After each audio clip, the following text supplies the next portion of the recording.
Imitação de Cristo, este livro tão inspirado que nos ajuda a viver a nossa espiritualidade. Tem uma frase impressionante que diz assim: toda a Escritura deve ser lida com o mesmo espírito com que foi ditada. Senhor, queremos viver a Sagrada Escritura. Queremos ser fiéis à Palavra de Deus. Nosso estudo bíblico está em Tito, capítulo 3. Está começando a Bíblia no meu dia a dia.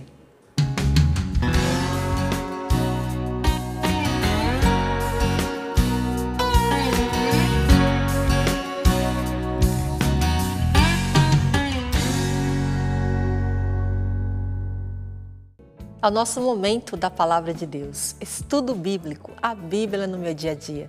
Não é a Bíblia de vez em quando, mas é a Bíblia no meu dia a dia. Este método tão simples que Deus inspirou o Monsenhor Jonas nos ajuda a viver a Palavra de Deus no nosso dia a dia. Antes de lermos a Palavra, vamos rezar, pedindo a intercessão de Nossa Senhora sobre este momento. Em nome do Pai, do Filho e do Espírito Santo. Amém.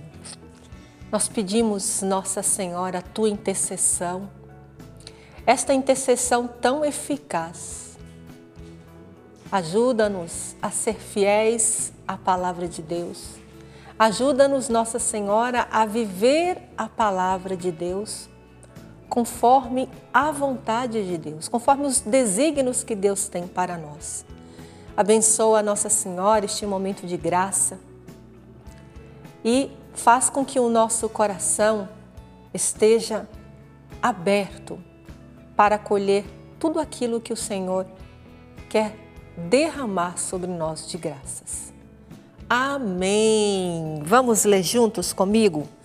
Você já encontrou Tito, capítulo 3. Vamos ler?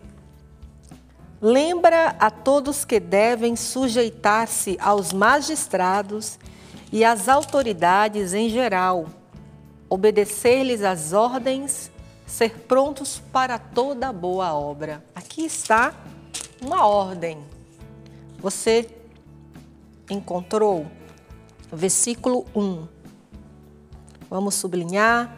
Lembra a todos que devem sujeitar-se aos magistrados e às autoridades em geral, obedecer-lhes às ordens, ser prontos para toda boa obra.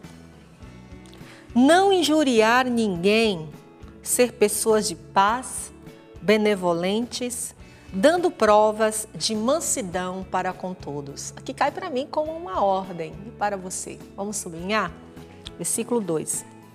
Não injuriar ninguém, ser pessoas de paz. Como nós precisamos ser pessoas de paz. Como nós, nos tempos de hoje, precisamos ser pessoas mansas para comunicar esta graça de Deus.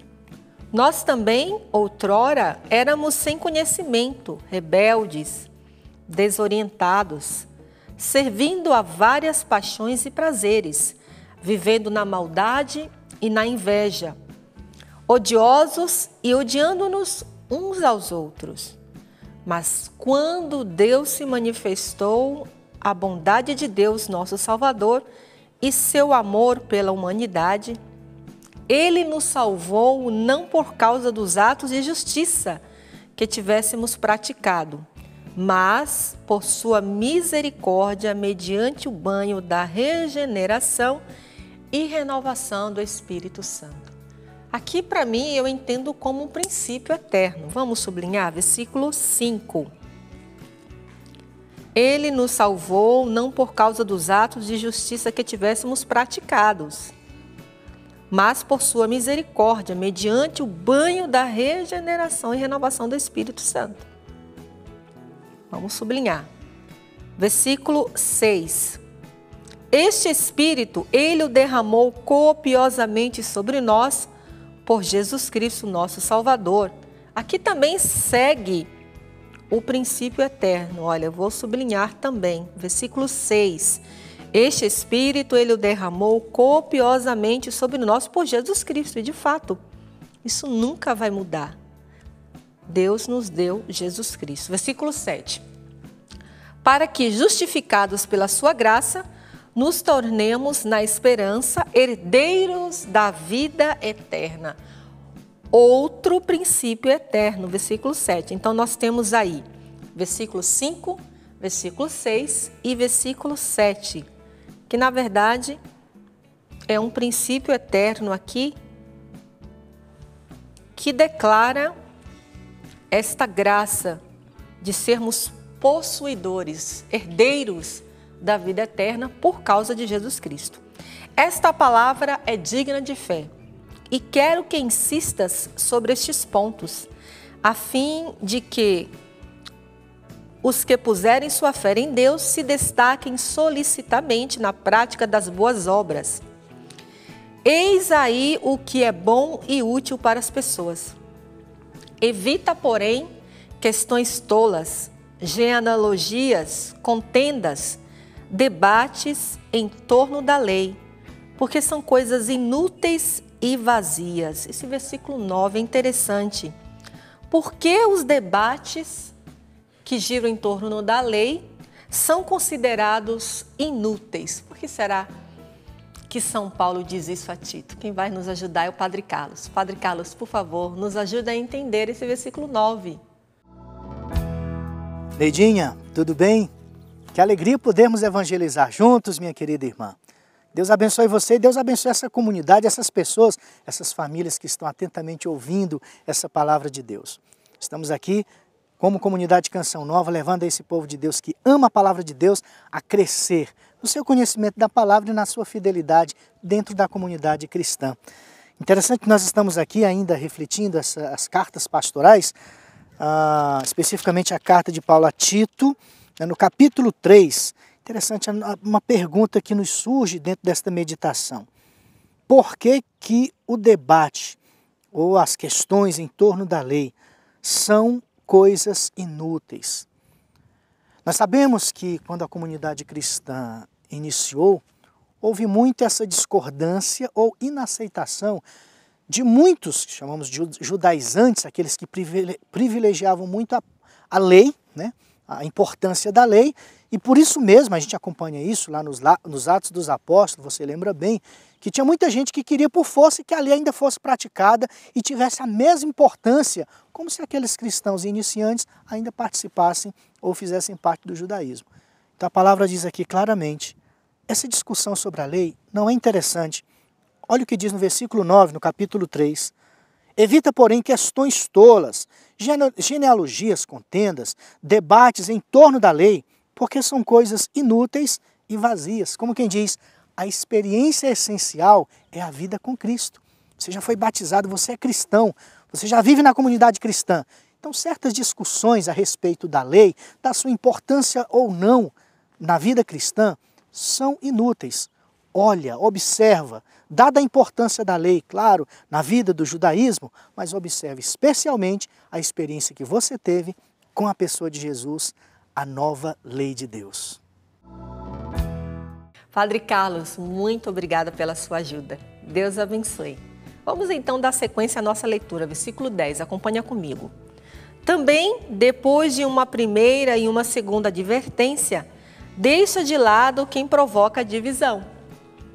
Tal pessoa foi extraviada e está em pecado, sendo condenada por sua própria consciência.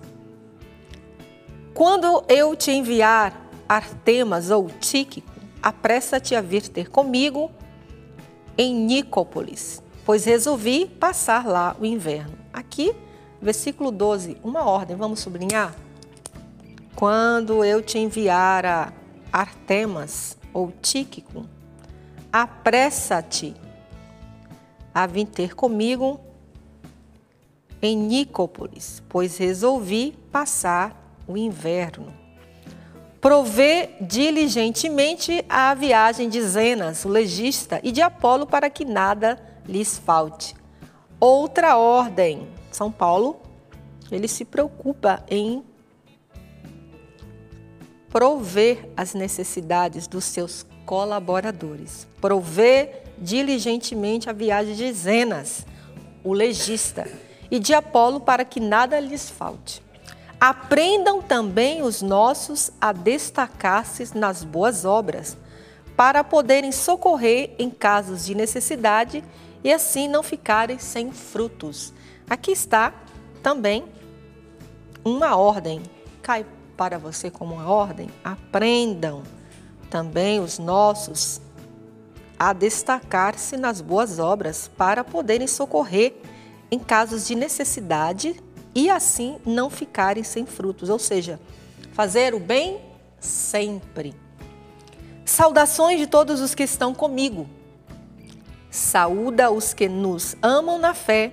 A graça esteja com todos vós.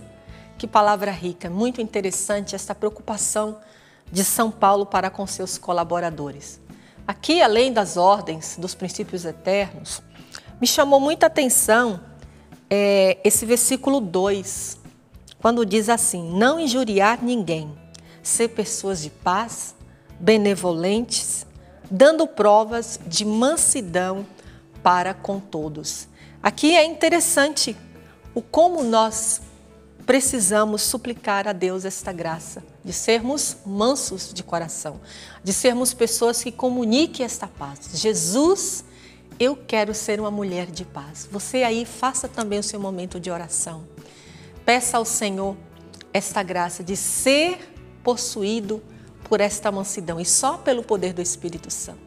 Espírito Santo, faz-nos pessoas capazes de amar, capazes de comunicar esta paz dentro da nossa casa, no nosso trabalho, onde quer que estejamos, que nós possamos comunicar esta paz, esta benevolência e esta mansidão para com todos. Muito bem, vamos começar a anotar aqui os princípios eternos e as ordens. Eu vou aqui também anotar e você aí também não esqueça de anotar, escrever a mensagem de Deus para você e, acima de tudo, como eu posso viver esta palavra de Deus na minha vida. Até o próximo A Bíblia no meu dia a dia.